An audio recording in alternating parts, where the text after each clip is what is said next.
welcome. Welcome to SciTech Cafe. My name is Kathy Adela. I am a physics professor at Mount Holyoke College and one of the organizers of this event. So I do need to thank our sponsors, where the funding is coming from. Primarily, the National Science Foundation is providing the funding for this through the Materials Research and Engineering Center on Polymers at UMass, as well as the Center for Hierarchical Manufacturing at UMass, and also community-based learning at Mount Holyoke, which brings academic classroom learning into the community. Thank you to the sponsors. So today we have a treat for you. We have Tom Hull from Western New England University in the math department. We have Chris Santangelo from the physics department at the University of Massachusetts, and Ryan Hayward, who is in the polymer science department at the University of Massachusetts. And for those of you who have come to several of these, you may have started to notice how, though we tend to learn physics and chemistry and math as these separate subjects in the schools, in reality, a lot of the science that's going on and the way scientists think about problems is very interdisciplinary. And I think that tonight we're in for a treat to see how these three people think about their questions and what their different interests are. So let's welcome them.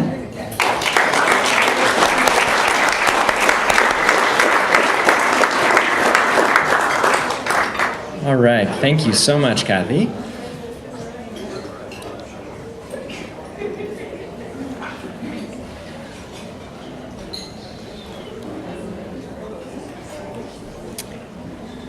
Great, so it's a real pleasure to be here, and we want to start out just by thanking all of you for coming. So we're really excited about this opportunity to tell you about the work that we are doing. We also want to thank SciTech Cafe for the chance, and we most importantly want to thank the National Science Foundation. In addition to providing funds for this wonderful event, they also fund all of the science that you're going to hear about today through a really amazing program called the EFRI Odyssey program, which is focused on how to use origami design principles in science and engineering. So it's a great program, and we're fortunate to have one of these grants between the three of us, and also with Itai Cohen's group at Cornell University. Itai couldn't make the trip down for this event, so he sends his regrets. Okay, great. I'm gonna hand the mic to Tom, because he's gonna teach you about origami. Yes, hi. As was mentioned briefly, I'm a mathematician. I know. And, but I also do origami. I've been doing origami since I was 8 years old. And I've been told that those of you who are new to the SciTech thing, at the end we'll have questions and stuff, and there are prizes for the best questions. According to some panel of judges that are hidden somewhere, or us. Oh, okay. And the prizes are going to be origami models that you see on the table here. So just saying, think hard. Yeah. So. But I want to introduce by just describing quickly what origami is, and a little bit of the math behind it. And so I don't speak Japanese, but origami, so I'm told, actually means folded paper. It's two Japanese words put together, ori and kami, makes origami. And often when we study origami mathematically or with physics and stuff, we use pictures like this. We take an origami model, like this is the classic Japanese crane. And if you unfold it, you'll see what's called the crease pattern. And that's what these lines are supposed to represent. Those are just the creases, the lines on the paper that are used when you actually fold the model. And it acts like a blueprint of the origami model. And we can study the crease pattern and study its properties and learn something.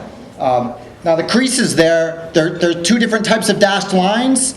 And that means, that stands for the two different types of creases you can have. If you fold paper, either you'll be making what's called a valley crease, where you just fold it and it looks like a valley, or a mountain crease, where you're bending the paper away from you and it looks like a mountain.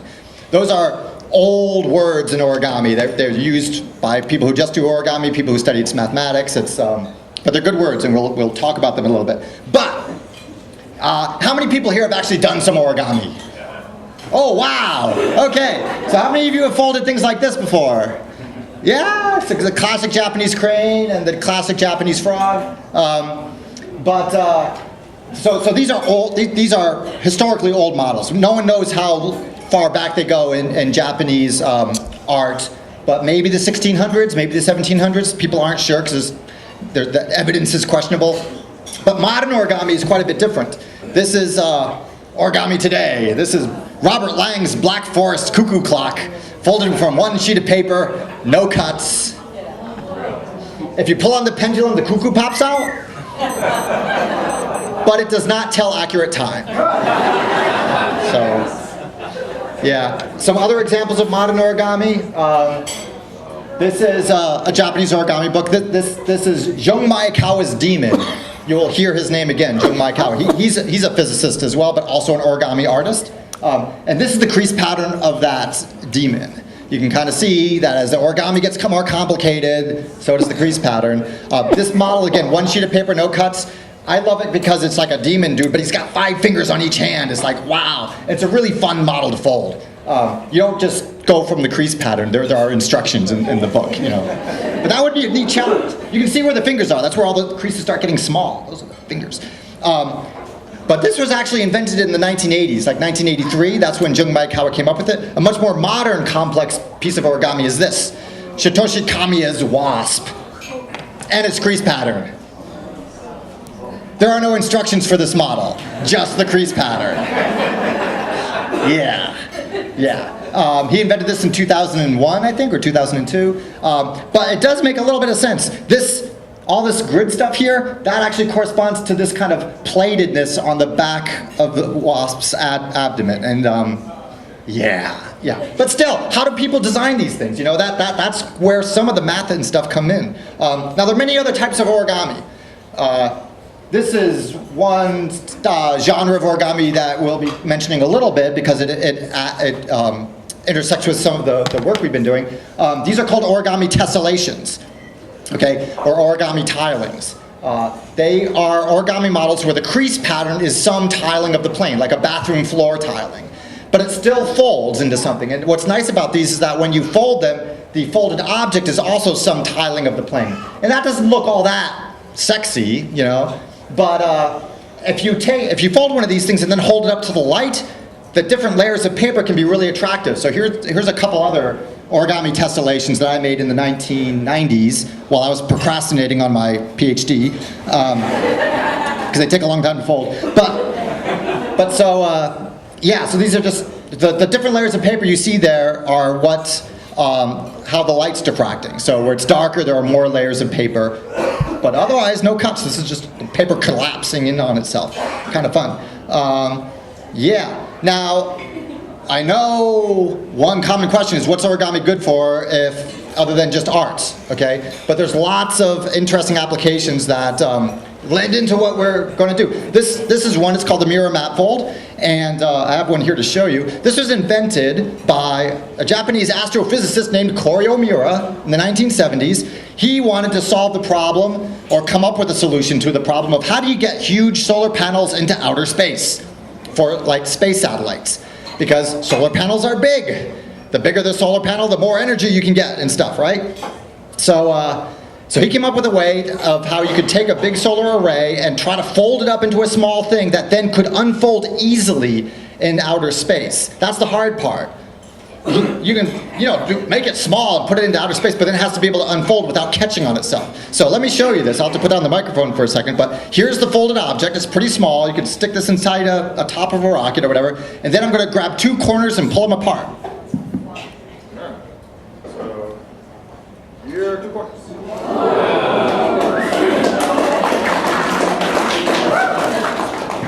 So what he had to do, besides inventing this, was actually prove that would work out of a stiffer material. He had to prove this was what's called a rigid origami model to make this work. So that's one application, and he patented it, but I believe it has been used in some Japanese satellites. NASA has not used it, though, and they've run into their own problems with folding solar panels, but that's another story for another day. Other applications some of them are similar. This guy, Robert Lang, I mentioned before, he did the cuckoo clock. He's a physicist and does a lot of origami engineering. He was asked to design a lens for a big space telescope that could fold up. It hasn't been deployed yet. He's been working with the Jet Propulsion National Laboratories on this, but it's really cool. This guy, Zhang Yu, he invented an origami steel bag, like a paper bag but made out of steel, and it'll still fold up because normal paper bags won't do that if they're made out of steel. And He's famous for inventing this origami heart stent. This is a really neat application. Most heart stents are made out of balloons. You know, you have a little tiny balloon, you thread it up into someone's arteries, and then you blow air into the balloon, and it's supposed to stretch open the arteries. The problem is, the balloon then gets in the way of any blood going through, so you have to kind of take the balloon out. With these, if you could make a little origami stent and make it really, really, really small, and hopefully your body won't mind it being in there, you could thread it in, have it unfold, open up the artery, and then blood could still pass through and the stent could just stay there. So this is in development. I don't know if they've actually been used yet, but this is one of the interesting applications of using origami to do something really practical, like save people's lives. Yeah. Now let's see, what do we have next here? Oh yes, I want to do a folding activity. Now, we're going to shift gears. We're going to use your piece of paper here now, okay? And in fact, we're going to do a little bit of origami math. Does everyone have paper? A little square piece of paper? If anyone needs one, raise your hand. Okay, there's some people in the back maybe. I can't see. And I'm going to need my big piece of paper. No. Okay, so here's what we're going to do. You might still have a pen with you because they're asking you to fill out a little form. If so, draw a dot in the center of your paper. So I'm going to do that too.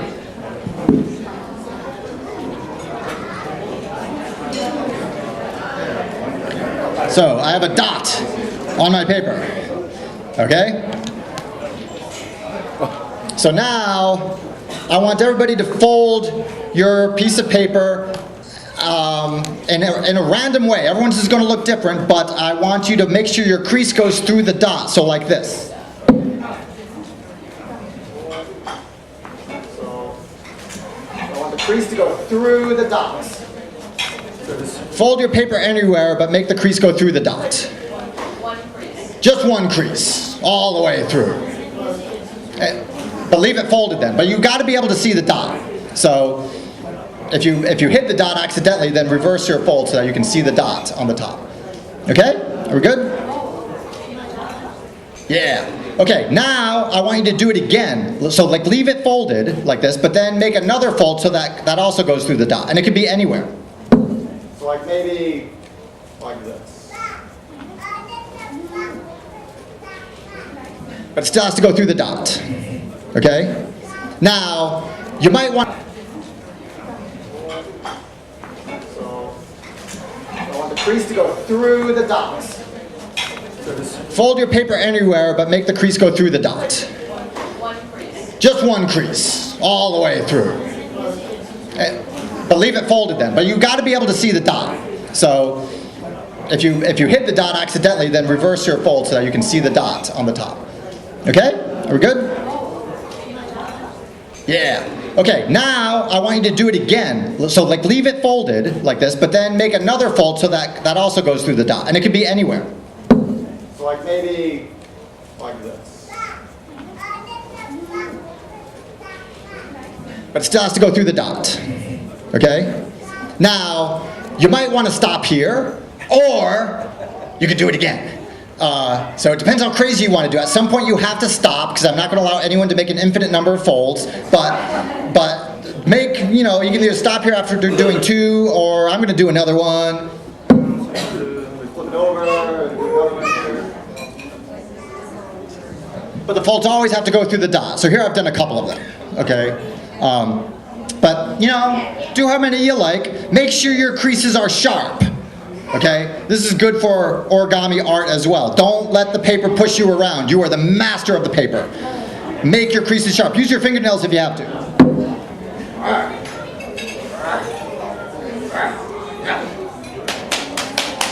There we go. Okay, so that the paper knows what you've done to it. You're making an impression on your paper. Literally. Yeah. All right. When you're done with that, what I want you to do is open up, unfold your piece of paper, and look at it. You should have some creases now meeting at your dot. Here's what I want you to do. I want you to count around the dot how many mountain creases do you have and how many valley creases do you have. And I want people to tell me what they got. 2 and 2. Six. Six. Mountains. And how many valleys? 1, 2, 4. Okay, so one person here has 6 mountains and 4 valleys. Anyone else have different numbers than that? Yes, in the center. 2 mountains, 4 valleys. I like it. Anyone else? Does anyone notice the pattern here? The difference of 2. The difference is always going to be 2. That's what I'm looking for. So let me specify this, because this is an origami theorem. This is an example of a theorem that tells us something about how paper is folded, and it's called Maekawa's theorem, because as far as we know, one of the first people to invent this was young Maekawa, the guy who invented that demon that I showed you. And it says if you have a vertex in an origami crease pattern that folds flat. It was important that I made you all fold your things flat. If you have 3D origami, this doesn't work like this. But if you have a vertex in the crease pattern of a flat origami model, then the mountains and valleys always have to differ by 2. Either m minus v will be positive 2 or minus 2. We're not going to prove that here. We don't have time for that. But I just wanted to give you an example of how math does apply to origami, how we can discover things in origami, then it tells us how things work. Yeah. So I hope you enjoyed that. We're going to shift gears now, and they're going to tell you something about well, I don't know what. Oh, self-folding. I think it's your turn.